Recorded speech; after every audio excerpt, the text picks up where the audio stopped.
Aujourd'hui, l'esprit lumineux en moi m'a montré des choses.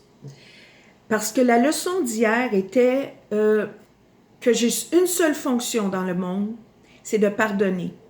Pardonner veut dire corriger l'erreur de penser depuis le début des temps. Mais moi, dans mon monde, l'esprit en moi se sert de ce que j'ai connu dans mon monde pour me montrer. Aujourd'hui, la leçon me dit, toutes choses, ce sont toutes des leçons que Dieu voudrait que j'apprenne. Si je pardonne ça qui me dérange, qui me rend en colère, triste, peur, peu importe, si je le pardonne, ça va changer, ça va disparaître. Parce que c'est juste dans ma conscience, c'est des illusions, c'est des pensées. Et aujourd'hui, je vais intituler cette vidéo-là « Les mots, mes mots, M-A-U-X, sont nés des mots, M-O-T-S. Les pensées sont des mots de notre langue maternelle dans notre esprit. Je répète, qu'est-ce qu'une pensée? Une pensée est un mot de ta langue maternelle tenue dans ton esprit. Pas juste celle-là seule. Si tu parles 3 langues, les pensées que tu as sont des mots, des langues que tu tiens dans ton esprit. Retiens ça. Dans un cours en miracle, on dit que les mots sont des symboles d'idées, des symboles de choses que l'humain a déterminé qu'est-ce que ça voulait dire. Les leçons 1 à 15 n'en parlent beaucoup. Tu sais, le cours en miracle dit toujours, tu n'as pas besoin de croire, tu n'as pas besoin de comprendre, pratique, puis tu vas voir les résultats. Bien, Dieu seul, c'est vrai, je les vois, les résultats. Pourquoi est-ce que j'ai de la résistance avec certains mots? Dieu, amour, l'Église, salvation, c'est quoi que ça, comment est-ce qu'ils appellent ça ici, là? Sacré, le Christ, tous ces mots-là. Assez que j'avais un poste en français où je faisais le cours en miracle, puis j'avais beaucoup de résistance, je l'ai fermé. L'esprit me ramène. Moi, je suis née d'un papa né à Québec, puis d'une maman d'origine italienne. Donc, elle est née ici, mais la famille anglaise, c'est européen. Donc, j'ai 2 langues qui, constamment, j'oscille entre les deux. Mais là, l'esprit vient guérir. Tous sont des leçons que l'esprit voudrait que je guérisse. Alors, on me montre aujourd'hui, ça fait un bout de temps que les morceaux se ramassent, mais aujourd'hui, quand j'étais plus jeune au cégep, j'étudiais la littérature. J'en ai rien fait. J'ai pas un vocabulaire très élaboré. Je suis pas une artiste des mots, mais je suis une messagère, je suis une communicatrice. C'est tous des livres qui m'appelaient dans le temps. Le langage, linguistique, texte, document. Et c'est la brillance, c'est que j'ai tout l'origine des livres et les histoires de nos langues.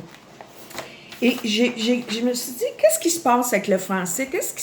Pourquoi j'ai une résistance aux mots en français? Puis, c'est quoi qui se passe, là? Que c'est toujours une guerre, les langues. Bien, écoute bien, quand tu dis que les langues, les mots sont des pensées, quand on veut contrôler les langues, on veut contrôler les pensées. C'est clair, ça le dit. Ça le dit ici aussi. La pensée et le langage. La langue détermine la pensée. Une pensée organisée consiste d'abord à combiner des mots. Après ça, on combine des mots pour faire des concepts, des croyances, des lois, des règles, etc. Dont naissent les mots. Mots, M-A-U-S, mal, malaise, maladie, malveillance, comment est-ce qu'on dit ça, non? Malveillance, c'est tout l'opposé de le bien-être, être. On est né pour être bien. La bénévolence, le bien-être, la bonté, la beauté, le bon. Tu vois les opposés ici. Alors que dans la lumière, tout est un. Et là, je fais un détour. J'ai juste 7 minutes. Ici, j'ai dit, OK, j'ai commencé à regarder mon livre de linguistique des années 70. J'ai vu plusieurs pensées qui m'ont fait allumer. La conquête du monde par les Romains a eu pour résultat d'introduire l'usage du latin. Ensuite, un peu plus loin, c'est écrit « Le français n'est pas autre chose que du latin transformé ». Ensuite, un peu plus loin, le français était la langue du clergé. parce que ce sont les prêtres qui ont eu le devoir de nous enseigner ce qui était, bon, c'est écrit ici, aux prêtres d'expliquer la parole de Dieu dans la langue du peuple. Donc, c'est eux autres qui nous ont dit ce que ça voulait dire. Religion, éducation, ils nous ont donné l'idée derrière les symboles qu'on nous a donnés. Toute l'interférence à la réalité. Ici, un peu plus loin, j'ai vu, et celle-là, la religion a également joué un rôle important dans la survie de la langue au Québec, parce que ce fut pendant 2 siècles, écoute bien là, le seul pouvoir véhiculé en français. Et un peu plus loin, ça nous dit, oh my God, c'était la langue qu'utilisaient les armées, oh, Diane.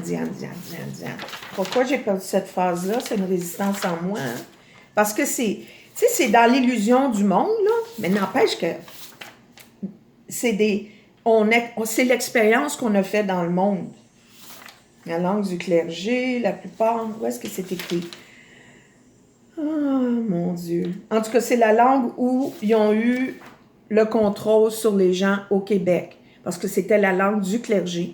Je sais, à un moment donné, j'écoutais le film, une petite série, Les Ploufs, puis vers la fin, c'était touchant parce que mon père a vécu ça à Québec.